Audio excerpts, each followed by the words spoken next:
So if the question is, what does the next 5 or 10 years hold for the Chinese economy and the Chinese as a nation, in terms of how stable it will be, how fast it will grow, what the kind of role it will play in the global stage. I mean, that is the $64,000 question.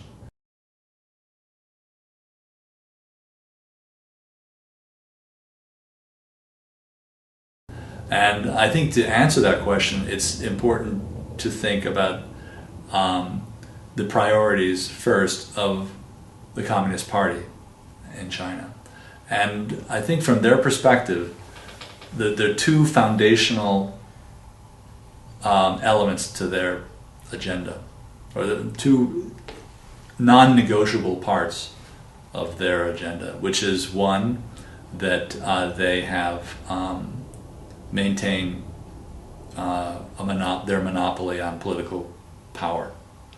And the second is that they maintain social stability in China. They've been amazingly effective at ensuring those two goals over the last 35 years, in spite a tremendous amount of dislocation with the economy and within society as a whole.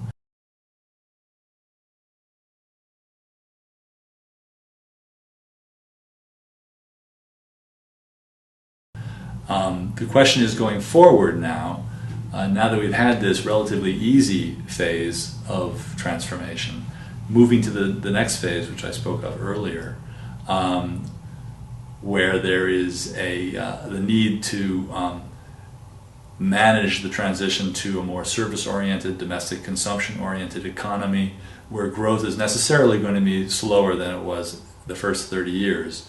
The consequence of that is potentially disruptive in terms of social stability. So in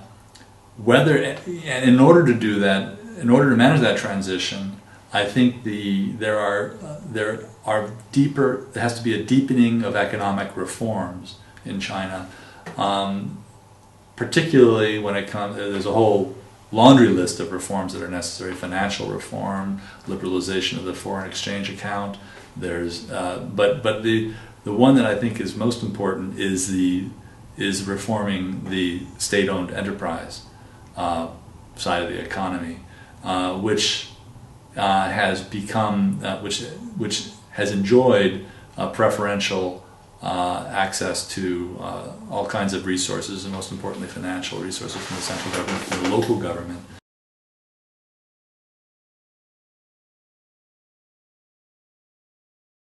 And these enterprises, many of them, their return on capital is about half what it is in the private sector, and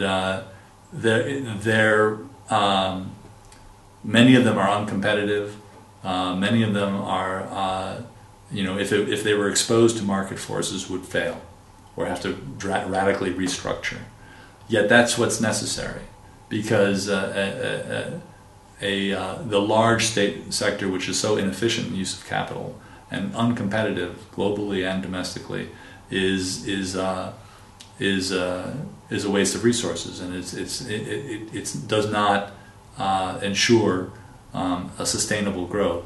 So addressing the state-owned enterprise problem, though, will require many of these companies will be shuttered as a result of their exposure to the market forces, and the Communist Party has to juggle the interests, these two priorities they have. One is not the political monopoly question, but because of their concern of social stability, a deep, necessary reform of the state-owned enterprise sector of the economy will necessarily create a lot of unemployment, and their concern is that there'll be instability as a result of that.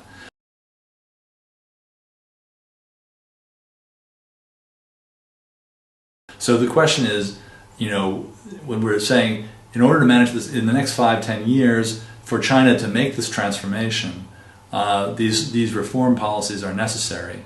But whether they actually execute on those reform policies, no matter how necessary they are, depends on the risk tolerance for social instability that the leadership has. So if they feel that the necessary reforms will create an unacceptable risk of social unrest, they won't implement those reforms. And the other interesting thing that's happened over the last decades in China is that the economy's become very complex. In the early days, it was relatively easy for Beijing to formulate policy in kind of isolation almost. There was bureaucratic politics involved, but they didn't have to deal with the kind of constituent politics that the democracies have to deal with. So, but in fact, now policymaking in Beijing is much, much more complex, and it's complex because we do now have constituent politics going on in Beijing. Beijing cannot make decisions in isolation. It has to make. There are lobbyists, Chinese lobbyists with Chinese characteristics that are vying for their agenda in the policymaking formulation, and state enterprises are a very, very powerful constituency, and they are resisting the kind of reforms that are necessary for understandable reasons. And you have large national state-owned enterprises, and you have local state-owned enterprises. In fact, we've just been doing some work in China with in the aluminum related to the aluminum sector, and where there is a huge overhang of capacity among aluminum smelters in China. Most of them owned by local governments, who in the 80s and in the 90s and noughts invested in trophy aluminum smelting plants. These are $100 million investments, very energy intensive, and they built a whole range of industries around processing of aluminum into door frames and conductive cables and everything that you make out of aluminum. They create an industrial base around this smelter. But the smelter is producing aluminum at prices. The cost of production is far above what they're selling their aluminum for. So there are a number of industries, and there has been ever since I started working with China in the 80s.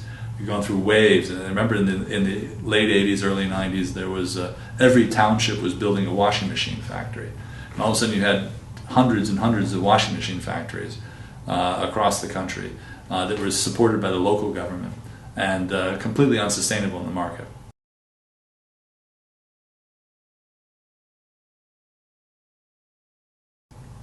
There was consolidation eventually, and they were, and the same thing has to happen with these large trophy state-owned enterprises.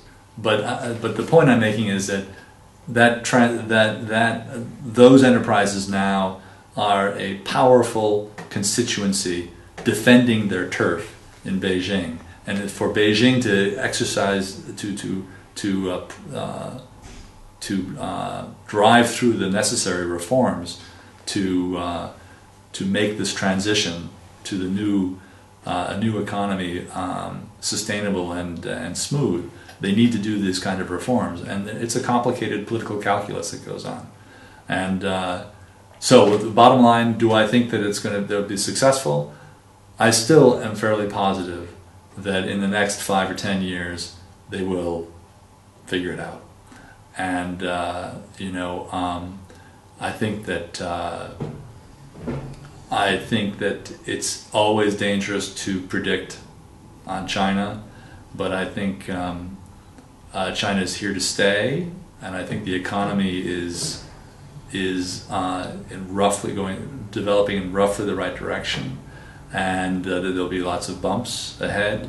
And the only caveat is if there's significant social unrest, and the leadership in Beijing feels that it's uncontainable, they will revert to. They'll basically put a stop to the necessary reforms, and that would be bad.